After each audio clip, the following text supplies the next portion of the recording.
Shine. Like, that is a lot faster That's true. than a lot of Falco multi shots, since the jump sweat is lower. The more you know. The more you know. It's really like, if you've sat down, for anyone who hasn't tried to like multi-shine with different Fox and Falco, it is a very, very different timing.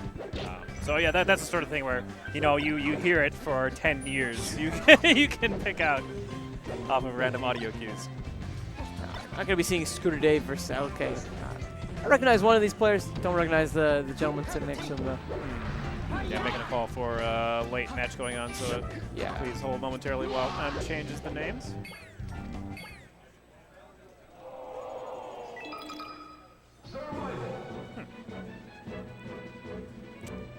So apparently, we're going to be having a brother battle on stream, which we see a good amount in the other weeklies. Yeah, we do.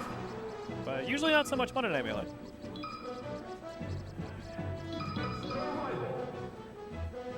I love sibling rivalries. Like already I know that this is going to be a really fun match. Already busting out the cheekiness. Now, I have seen SFOP play between different games, but his brother Table is someone who I don't think I see as often. That being said, this is my favorite matchup in all of Melee. Yes. Fox versus Marth. You know, yeah, as a swordsman player myself, you know, there's a lot of very interesting counterplay because, you know, Fox is, you know, more mobile, he's more fast, he has really, like, solid conversions, but Marth has so much range, and his punish game on Fox, if you really get it down to as good as it possibly can be, is very, very brutal. Not necessarily even long, just brutal. Because of how good Marth can cover edge guarding, if Fox ever has to start an up B, sometimes it's just the end of the stock period. This might be the end of Table's next stock. He's already backed into this corner. They're just going for the shine to a quick grab. Oh, and the brutality, it's not one-sided at all. It's not one-sided at all. It's, to me, you know, we talked about how Fox versus Falco is what most people think of when they see Melee, but for me, this is what I see. Yeah, this is like what I think of when I think of old school Melee. Like the Ken Marth, but these shines coming out from SFOP. It is a minute and 10 seconds into the game. Yeah.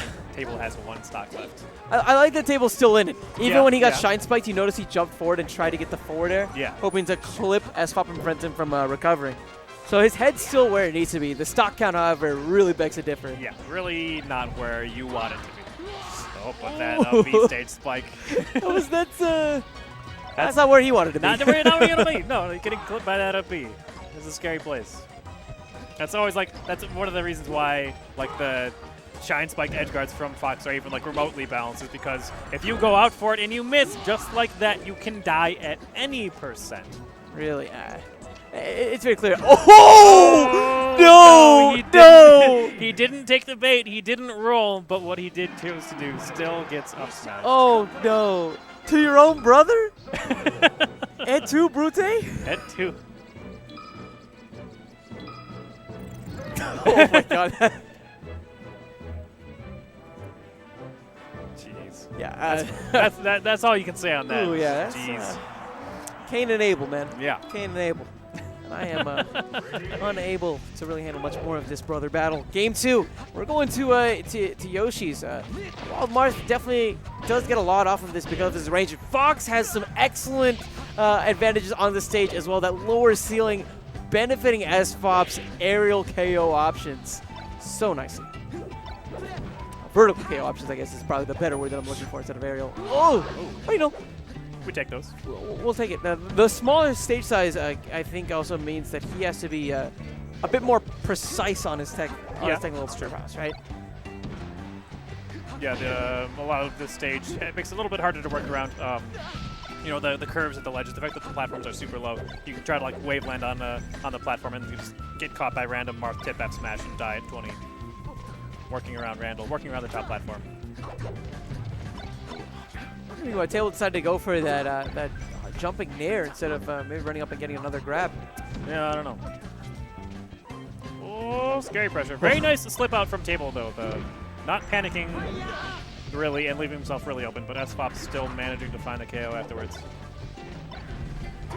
I think if I had to say one thing in particular that is leading SFOP to get such a huge lead against Table is that his movement has been very, very crisp, very precise. Whereas on the other hand, Tables, you know, we saw a little bit of dash dancing just on this last stock, but until then, hasn't really been moving at that great speeds. A lot of his movement's been like a little bit. Slow is kind of a bad word just because it doesn't really describe the exact things, but there's been some hesitation a lot of his movement. Like right there, he teched and could have potentially did something. Like usually, even if you're not actually doing an attack or trying to slip away, you want to be shielding on tech like that. By that time, there was just that slight bit of hesitation. It feels like we're seeing Table go for a lot of these wavelands on platforms, and SFOP is just there with the anti-air options so consistently that Table isn't getting openings, but instead is creating openings for SFOP to capitalize. Yes, yeah, and that is one of the big reasons why movement is so very, very important. Oh my god! In this game, is that if your opponent is using super crisp, super optimal movement, and you're not, you mostly just don't get to play the game against them. They just press buttons, and then they blink all over you, and then the set's over. SFOP definitely pushing all the right buttons there. Man, what he did to his brother was very rude, very Kane-esque, yeah. but Smash gods are smiling upon him like he's able. I'll be honest. I'll be honest.